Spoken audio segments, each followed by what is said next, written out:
Зачем в Китае выбрасывают десятки тысяч новых автомобилей на свалку? Почему перспективные автобренды банкротятся один за другим? Почему сами китайцы не ездят на своих автомобилях? Сегодня в новостях широко освещают успех китайского автопрома, создавая впечатление, что китайцы совершили невозможное. Создали автомобили с лучшей начинкой за небольшие деньги. Вы заметили, что количество китайских автомобилей на наших дорогах значительно увеличилось за последнее время? По государственным каналам и на YouTube постоянно показывают сюжеты про очередные китайские выставки, на которых демонстрируют новые китайские автомобили с голосовыми помощниками, большими экранами и мощными двигателями. И камеры устремляются на европейцев, которые в шоке от китайского прогресса. А давайте на чистоту. Наш российский рынок китайцы не захватывали, им его просто отдали. В то время как в остальном мире на китайские автомобили пока смотрят скептически,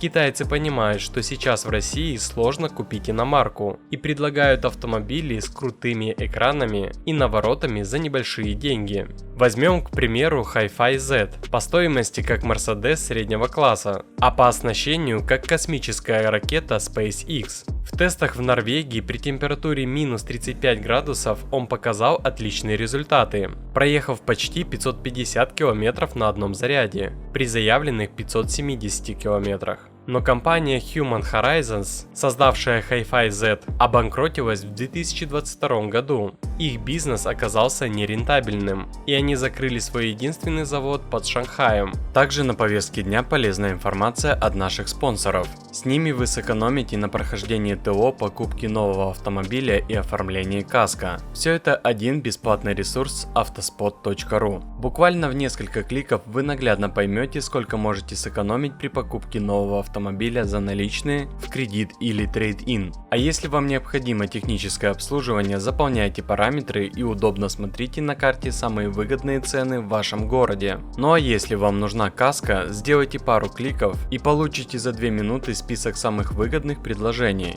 Для вас сервис абсолютно бесплатный. Ссылка будет в описании, а мы вернемся к новостям. Почему у китайского автопрома так много неудач? Углубляясь в историю Human Horizons и их бренда Hi-Fi, становится ясно, что они изначально планировали создавать роскошные автомобили стоимостью от 700 тысяч юаней. Бизнес-модель была проста. Сначала закрепиться как дорогой бренд, а потом снизить цены и выйти на массовый рынок. В свое время также делала Tesla. Но проблема в масштабе. Для успеха нужно продавать много машин. И здесь у Hi-Fi возникли проблемы. Например, компания Li-Xian утверждает, что для выживания нужно продавать 30 тысяч автомобилей в месяц. А Hi-Fi в прошлом году продали всего 10 тысяч машин за год. Китайский авторынок сейчас самый конкурентный в мире. С одной стороны, его хотят захватить старые западные, японские и корейские компании. Они снижают стоимость своих автомобилей для внутреннего рынка Китая, когда сами у себя в Европе продают их по старой высокой цене.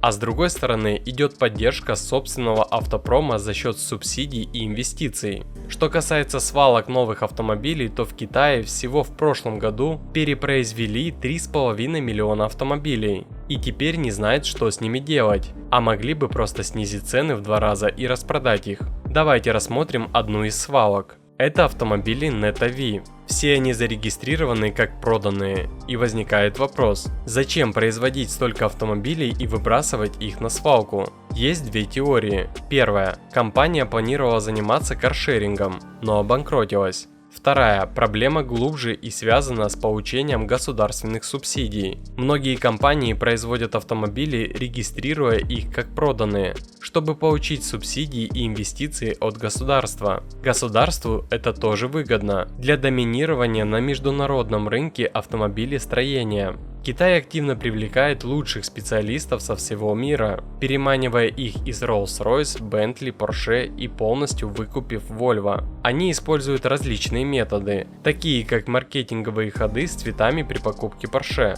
чтобы повысить продажи через социальные сети, снимая вирусные ролики. Китайские автокомпании разворачивают ценовые войны, и цены на китайские автомобили каждый год падают. Западные конкуренты не успевают за ними, и китайцы иногда делают автомобили, сопоставимые с Porsche и Теслой, но намного дешевле. Китайцы контролируют всю цепочку производства электроаккумуляторов, что позволяет им снижать стоимость автомобилей. Китайские компании контролируют большую часть поставок кобальта и лития, добываемых в Африке, и управляют множеством заводов в Юго-Восточной Азии, где дешевизна рабочей силы позволяет производить аккумуляторы по низкой себестоимости. Эти аккумуляторы затем устанавливают в автомобили, которые продаются на мировом рынке. Китайские автомобили сейчас бьют рекорды по продажам в Австралии, а в Европе вводят заградительные пошлины, чтобы защитить свой рынок от китайцев.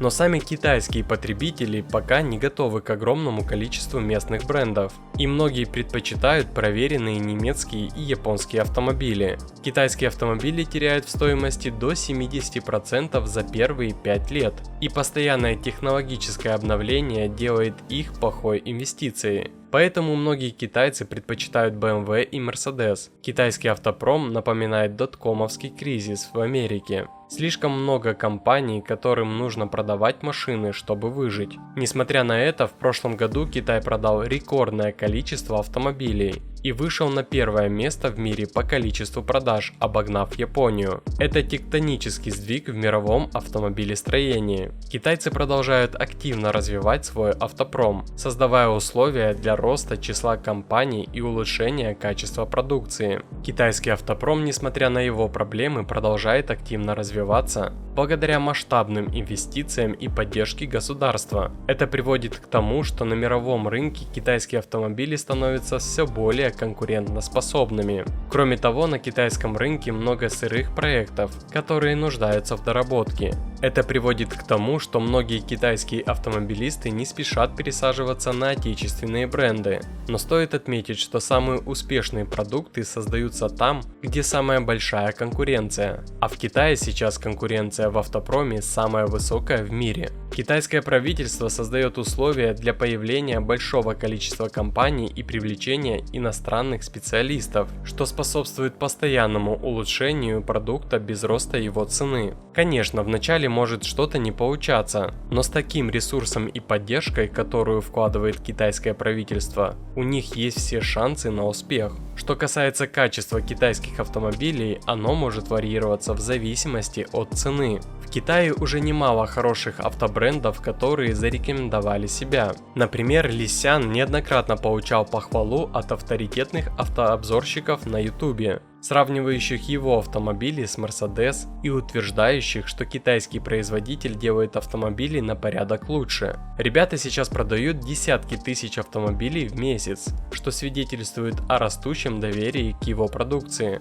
Однако китайские автомобили пока что не прошли проверку временем, и многие потребители в СНГ еще не привыкли к новым брендам. Для успешного выхода на массовый рынок китайским компаниям нужно время для доработки и тестирования своих автомобилей. В целом, китайский автопром находится на подъеме, и несмотря на некоторые проблемы и неудачи, он продолжает уверенно двигаться вперед. Будущее за китайскими автомобилями, и сейчас они уже успешно конкурируют с мировыми брендами, предлагая качественные и доступные автомобили. А как вы относитесь к китайским автомобилям? Рискнули бы купить? Пишите в комментариях.